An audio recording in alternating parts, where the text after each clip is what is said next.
Welcome to this edition of Footprints in American History. I'm Jeff Dial, and as you can see, I am at the National D-Day Memorial in Bedford, Virginia. Now, unfortunately, because of the way this trip has gone, I was not able to go into the park, do a video shoot, and do it the way I wanted to. However, I do have a story from somebody that gave a first-hand account. He stormed the beach at Normandy, and he told me in person back in the year 2000, I can remember this always detail for detail, of what he told of his time storming the beach at Normandy. Now, what I want to do is I'll tell the story that this person told, but what I'm going to do is I'm going to put a link below to a video that a fellow YouTuber of mine, did about a month ago. He was actually out here about a month ago, and he did a great video, and he went into the museum, he went to all the different spots of this memorial, and it's well worth watching, and maybe it'll be somebody you enjoy watching also. So, but the goal of this is to at least tell this story, because this is just an amazing place, and I want to commemorate these people who died on June 6th, 1944, as well as the ones who survived. Now, what happened was, back in 2000, in the summer of 2000, I was taking a class with these people, and we did this thing. It was a community volunteer project called Stand Down for Homeless Veterans. And what happened was that we were giving out socks, we were giving out t-shirts and things like that to all these homeless veterans in the Colorado Springs community. A lot more than I thought it was. So as I'm there, I remember I started talking to this older gentleman, and it turned out that he had been on the beach in Normandy. So I started asking him questions, and it's funny because it drew a crowd. It drew a crowd, but he was talking mainly to me because I'd been the one asking questions. So as I'm talking to him, he starts telling about the reason that he was chosen for the particular role of D-Day. Now, what happened was his lieutenant had learned that he spoke a little bit of German. He didn't speak a lot of German, but he spoke at least a little bit. And what happened was, when they heard this, when these officers realized that above him, they said, "We need you." And the reason is because his grandmother had taught him some German. I think he grew up in like Iowa, something like that, but she had taught him some German growing up.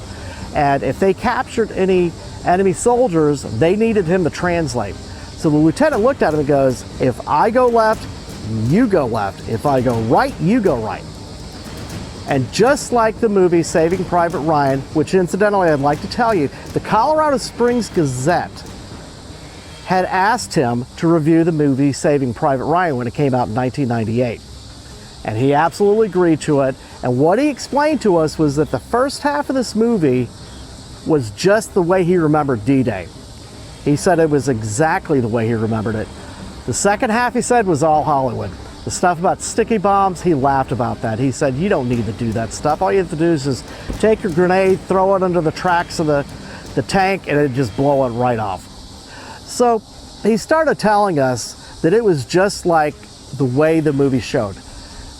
I mean, just the bullets hitting the water, watching people die, things like that. And if I remember correctly, him and his lieutenant had to go over the side of it because of the bullets coming in. Now, I've read accounts with the Nazis. They were shocked. From what I had read of these accounts of Nazis, they saw a vast number of ships out there. It was really interesting to learn the Nazi viewpoint that were there at Normandy. They were shocked, and a lot of them felt like the war was lost, but they fought ferociously. They fought ferociously. They did it till they ran out of bullets. And what happened was they fought ferociously, but a lot of it, I'm pretty sure, was scared fighting, because they realized when they saw the number of ships coming out there and soldier after soldier on these boats coming in over and over, they realized it's maybe a lost cause today. So they fought as hard as they could, and unfortunately, 2,500 Americans died that day. Now, you might want to know, why did they put the D-Day Memorial here in Bedford, Virginia? And the reason was because back in World War II, Bedford was a town of only about 4,000 people. On that day, They had, I think, what I saw the number was about 30 soldiers that were there. Out of those 30 soldiers from Bedford that had gone to this invasion, 19 of them died on that first day. In that first, those waves, that first waves on that first day, died that day. So Bedford lost a huge number. And you need to understand, if you've ever spent time in a small town, everybody knows everybody. You know your neighbor, you know people down the street, you know this person, you know that person. So there was probably nobody in the town of Bedford that was not affected when they found out that they had lost 19 of their own. And in the next days after that, of some of the fighting that went on around there, another 4 people from Bedford had died. So it comes out to about 23 people that died from Bedford as a result of the invasion on June 6, 1944, as well as the day afterwards. So he goes on, he's telling us about what it was like, seeing the bloodshed, watching these people get mowed down, seeing the bullets whizzing over his head. And like I said, his lieutenant told him, if I go left, you go left. If I go right, you go right. Because basically, the lieutenant's telling him, I'm going to be a human shield for you. Because if he got shot, he needed to make sure that this other person was going to be alive so that they could translate in case they had a captured enemy soldier. So, as he's talking about this, many of you might have remembered the movie Saving Private Ryan. You had a Catholic priest in this movie. And he's on the beach in that beginning scenes where you're seeing people getting their limbs blown off, you're seeing people getting killed. I mean, it's just absolute horrific bloodshed. And here is this priest going from man to man to man, praying over them. Well, in reality, that's what this person told us also. He said they watched this person on the beach, this Catholic priest. That was reality. He was praying over people. Now here's the interesting part. He said that the Nazis even fired at this person, and he was fired at many times. Bullets are whizzing over their heads. This person never once, not once, got hit. In fact, he told us that he saw him in following battles.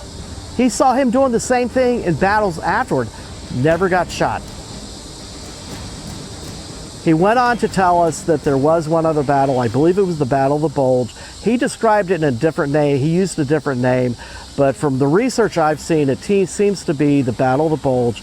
And he explained that this battle, when the soldiers talk about the worst fighting that they remembered of the war, it wasn't landing in Normandy. And that's what he said other soldiers said. At least for him, that was his account as well, that there was this battle that was even worse than the invasion of Normandy. I'm Jeff Dial. I hope you enjoyed this video. Please go to the link below, take a look at the video that my fellow YouTuber had shot here at the D-Day Memorial in Bedford, Virginia. He goes through it. You see a lot of great things. This is just a beautiful monument to the people that gave their lives and the people that were even wounded and had to see this horrible action on Normandy in France. In the meantime, I hope you guys have a great day. Please like and subscribe to the channel. Ring the bell if you want notifications of future videos. And also check out my other channel, Just a Bit Outside. Hope you guys enjoyed this video. Fair winds and following seas.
just a bit outside.